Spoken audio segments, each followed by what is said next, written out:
selamat sore. Kembali dengan episode terbaru dari Ngopi Sore Bareng Dokter.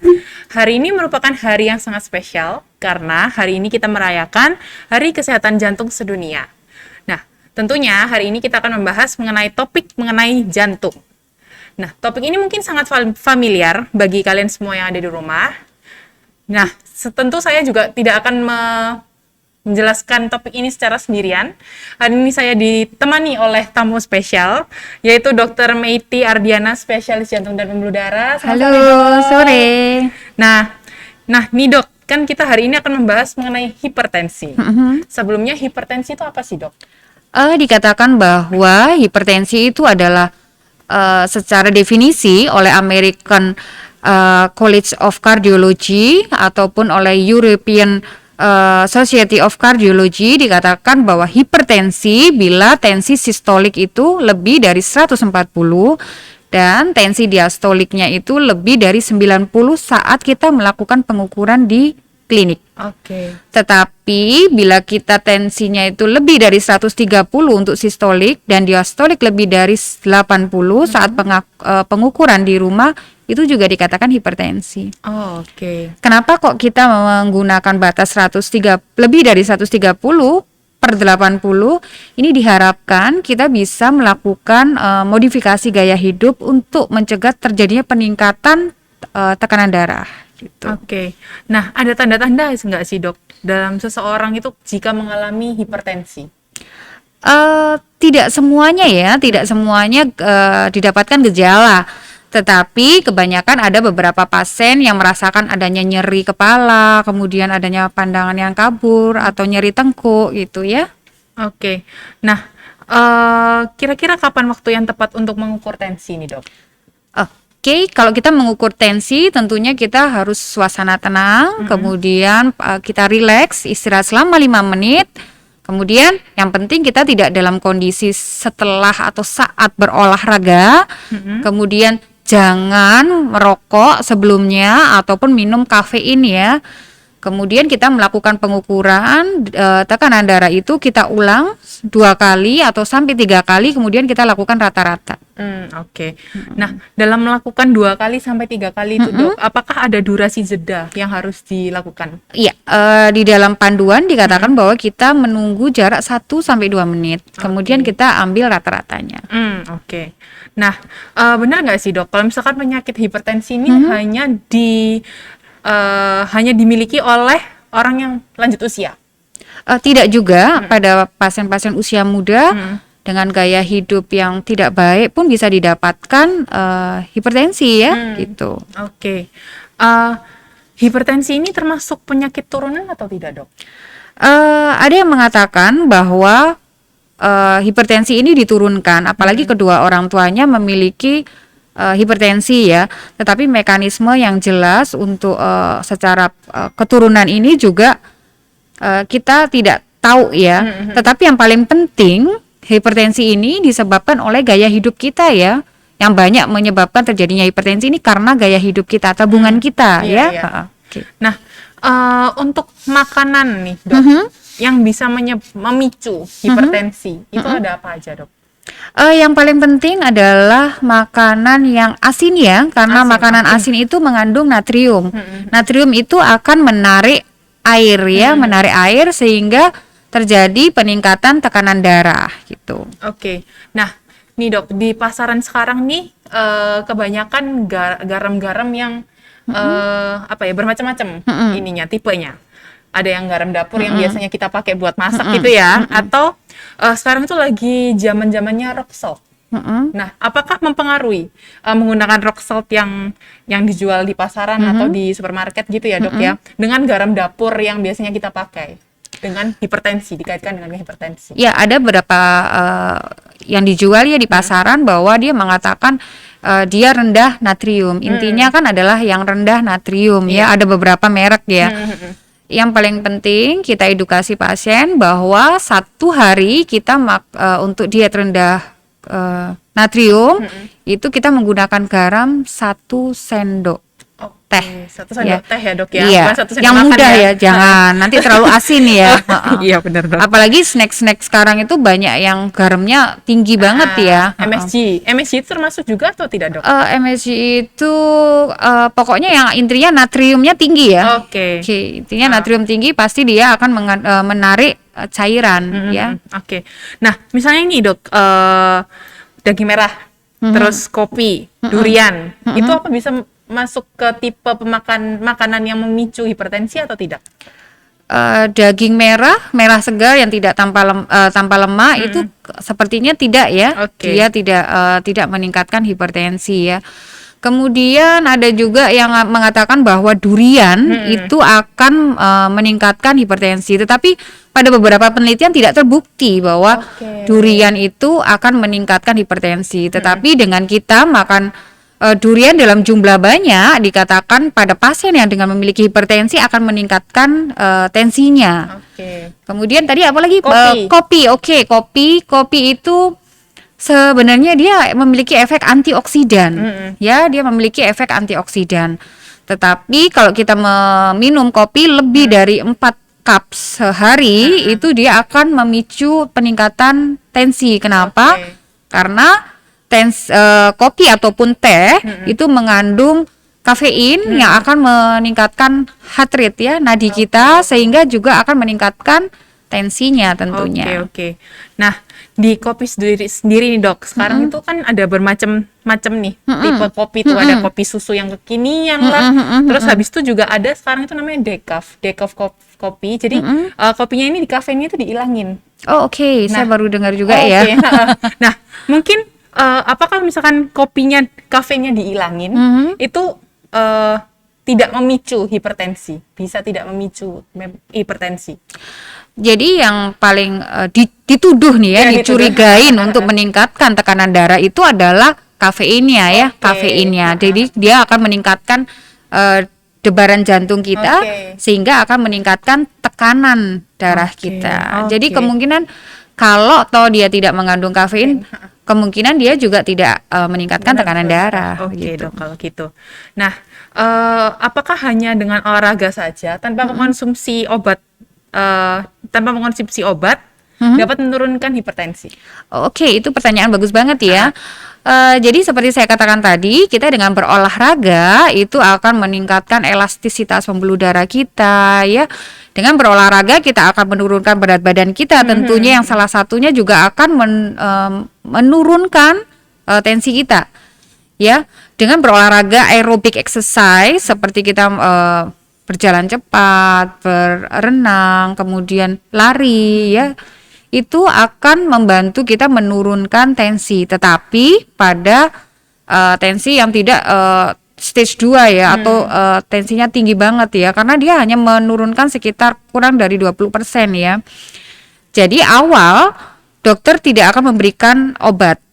Pertama yang kita lakukan adalah modifikasi gaya hidup dengan tadi ya, diet rendah garam, kemudian kita menurunkan obesitas, karena obesitas juga akan meningkatkan resiko tekanan darah tinggi ya. Kemudian berolahraga, menghilangkan stres dan sebagainya. Nah, kalau memang tekanannya dengan kita melakukan olahraga, kemudian memodifikasi gaya hidup yang lain, tetap didapatkan tensi yang tinggi, sebaiknya kita harus kontrol ke dokter untuk dilakukan terapi farmakologi. Ya. Oke. Nah, kalau misalkan ini tadi kan bicara tentang lifestyle ya, dok ya. Nah, orang yang sering begadang, terus juga kurang istirahat, apakah dapat memicu hipertensi, dok? Jadi dikatakan bahwa pasien yang kurang istirahat itu akan meningkatkan hipertensi, betul ya. Jadi dikatakan bahwa stop boleh ya. Oke.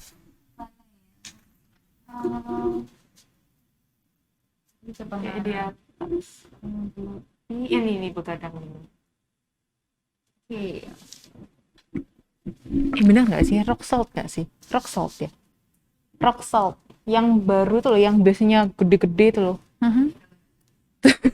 Aku juga nggak ngerti. Rock salt kayak baru ini banget sekarang gitu loh, dok. Oh, aku juga nggak tahu ya. Rock salt kayak ya loh. Tahu rock salt gak kamu? Rock salt. Ya kayak Yang gede-gede gitu batu-batu ya, itu loh, kayak yang gede-gede itu loh. Itu rock salt ya namanya. Tapi dia nggak beriodium ya? Ah, itu nggak tahu, Dok. Kan nggak beriodium kan zaman apa garam-garam yang dulu kan. Oke. Kayak dia itu diklaim sehat, lebih sehat gitu katanya. Rock salt nggak sih? Nggak tahu, lupa. Iya, oke. Himalayan ya. Yang pink toh. Iya, yang pink. Kalau garam yang gross gitu itu biasanya kan nggak berkandung yodium kan, nggak boleh kan gitu loh. Oke. Nah, itu. Oke, lagi ya? Oke. Yang aku ulangin pertanyaannya lagi aja ya. Boleh. Dok, ya. Ya. Nah, Dok, untuk orang yang sering begadang dan kurang istirahat, apakah bisa menyebabkan hipertensi? Iya, kalau gaya tadi saya kembali lagi bahwa gaya hidup yang kurang sehat itu adalah faktor yang menyebabkan hipertensi, dan tentunya gaya hidup yang kurang tidur ya kan, kemudian begadang dan sebagainya ini akan menimbulkan peningkatan hormonal ya. Hormonal ini yang akan menyebabkan peningkatan tekanan darah kita. Oke. Jadi memang sebaiknya kita harus hidup sehat ya. Oke.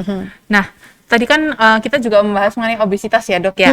Nah, seorang yang memiliki berbadan berlebih, apakah lebih cenderung mempunyai resiko untuk terkena hipertensi? Iya, berbadan obes itu tidak hanya resiko hipertensi, tetapi resiko yang lain ya, termasuk resiko terjadinya sindroma metabolik, kemudian penyakit diabetes, kemudian penyakit jantung. Ini makanya kita harus menurunkan berat badan kita ke berat badan yang ideal. Oke. Nah, untuk hipertensi ini juga dikenal sebagai silent killer nih, Dok. Nah, menurut dokter, hal ini tuh bisa didefinisikan seperti itu kenapa, Dok?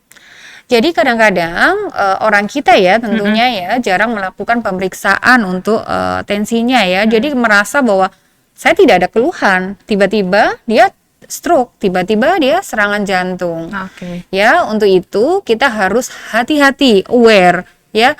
Bukan berarti kita tanpa keluhan di atas usia 40 sebaiknya kita melakukan medical check up untuk mengetahui kondisi kita ya, kondisi kita apalagi usia kita, usia biologis kita kan sudah tentunya sudah cukup banyak ya, kita harus melakukan evaluasi ya, melakukan check up.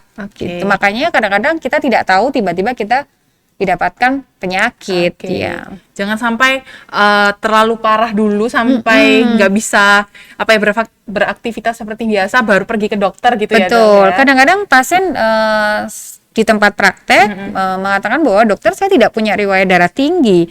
Setelah kita tensi ternyata tensinya tinggi. Terus mengatakan bahwa dokter saya tidak pernah mengalami keluhan apapun. Itu salah ya, karena kita tidak menunggu kalau terjadinya stroke, kemudian ada kelainan anggota gerak, itu kan sudah yang kita tidak bisa mencegah. Tetapi dengan mencegah itu lebih baik ya sebelum terjadinya gangguan yang lain. Iya, gitu. iya dok, benar. Nah, ini benar nggak sih dok, kalau misalkan orang yang hipertensi, punya hipertensi, itu gampang marah? Ada penelitian yang mengatakan bahwa pasien yang dengan kepribadian tipe D, kepribadian yang emosional ya, itu biasanya pasien yang cenderung didapatkan hipertensi. Ya, karena apa? Karena pasien kepribadian tipe D ini ada satu penelitian besar yang mengatakan bahwa dengan kepribadian tipe D akan meningkatkan 2,5 kali lipat terjadinya hipertensi. Dan ini disebabkan oleh kenaikan hormon kortisol dan ketidakseimbangan sistem saraf otonom. Itu makanya nggak boleh marah-marah ya. Banyak curhat, banyak teman. Kita harus melakukan sosialisasi ya. Jangan tiba-tiba kita nggak pernah ada teman, nggak pernah ada curhat, marah-marah, tensinya jadi tinggi ya. Nanti ke tempat praktek saya dong. Oh aduh, iya nih dok. Jangan sampai nih teman-teman yang di rumah nih. Nah, terus nih dok, apakah harus mengonsumsi obat secara terus-menerus kalau misalkan udah kena hipertensi? Jadi awalnya dokter akan memberikan modifikasi gaya hidup, ya. Saya kembali sedikit ya. Jadi sebelum kita mendiagnosa bahwa pasien itu hipertensi, kita akan melakukan pengukuran. Pengukuran itu baik di klinik ataupun di rumah untuk memastikan bahwa pasien itu memang terdiagnosa hipertensi seperti definisi yang awal tadi. Bila didapatkan jelas bahwa dia itu tensinya naik di sekitar yang kita sebutkan tadi, kita harus kita harus melakukan modifikasi gaya hidup, non farmakologi, olahraga tadi ya, kemudian menurunkan berat badan yang ideal, diet rendah garam ya, tidak boleh stres, tidak boleh begadang ya. Kemudian kita harus melakukan sosialisasi itu ya. Nah, tetapi bila target tensi kita tidak dicapai dengan modifikasi gaya hidup tadi, kita harus memberikan obat. Oke. Nah, Dok, sampai kapan? Ya, dikatakan bahwa pembuluh darah itu, kalau apalagi pada faktor yang udah usia ya, tidak akan kembali elastis, Jadi yang kita lakukan bukan untuk menyembuhkan untuk hipertensi ini, tetapi kita hanya mengontrol tekanan darah ke yang normal. Itu terjadi juga pada pasien diabetes ya. Dia tidak akan kembali normal kalau memang dia sudah terdiagnosa diabetes. Normalnya itu adalah normal yang terkontrol. Normal yang bukan sembuh ya, bukan normal yang sembuh, tetapi normal yang terkontrol. Dengan apa? Dengan modifikasi gaya hidup dan tentunya obat dokter. Gitu. Nah, kalau misalkan ini kan berarti minum obat dokter sampai jangka waktu yang tidak bisa ditentukan. Iya, ya? betul. Nah, apakah obat-obat tersebut tuh bisa menyebabkan penyakit ginjal? Ya, itu yang sering ditanyakan pasien ya. Kadang-kadang pasien saya tanya, loh, kenapa kok tensinya tidak terkontrol padahal sudah diberikan obat sama dokter. Nah, pasien ngomong nih, iya dok, nanti ginjal saya kena nih kata teman-teman gitu ya, gitu. Salah ya, dokter tentunya akan lebih sayang ke pasiennya ya. Dia akan memberikan obat-obat terbaik yang akan mengontrol tensinya. Juga dengan mengontrol tensi, ingat bahwa dengan mengontrol tensi kita juga akan merawat ginjal kita. Kenapa? Pembuluh darah dari jantung itu juga akan mensuplai darah ke ginjal. Dengan pembuluh darah yang sehat tadi, ginjalnya juga akan terawat dengan baik. Ya, gitu. Nah, sekarang nih dok, kan kita lagi rame mengusahakan untuk memvaksinasi COVID-19 nih bagi seluruh penduduk Indonesia kan dok ya. Nah, apakah penderita hipertensi ini boleh melakukan vaksin COVID-19? Boleh dong, semua tanpa ada keluhan akut ya. Contohnya pasiennya dengan keluhan sesak, nyeri dada dan sebagainya itu tidak boleh. Tetapi pada pasien hipertensi yang terkontrol boleh. Oke.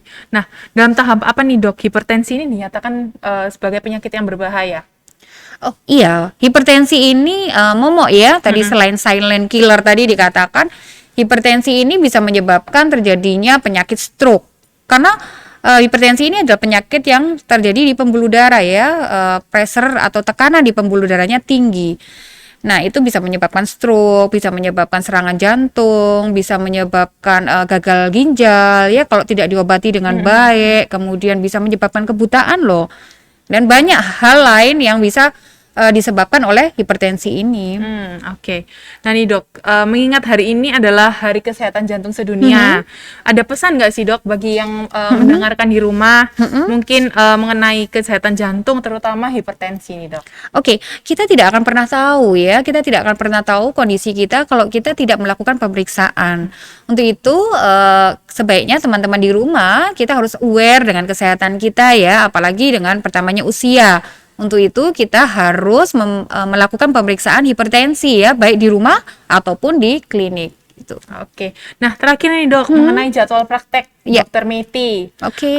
Di National Hospital hari apa aja nih dok? Saya di National Hospital dari hari Senin sampai Jumat siang ya, jam 2 siang di National Hospital ya. Thank you ya dok atas informasinya. Sama-sama, semoga berguna ya. Baik. Tentu sangat berguna sih dok bagi pendengar di rumah juga. Gitu. Ya, bagi teman-teman yang di rumah jangan lupa untuk menyaksikan episode Ngopi Bareng Dokter selanjutnya. Thank you. Dadah.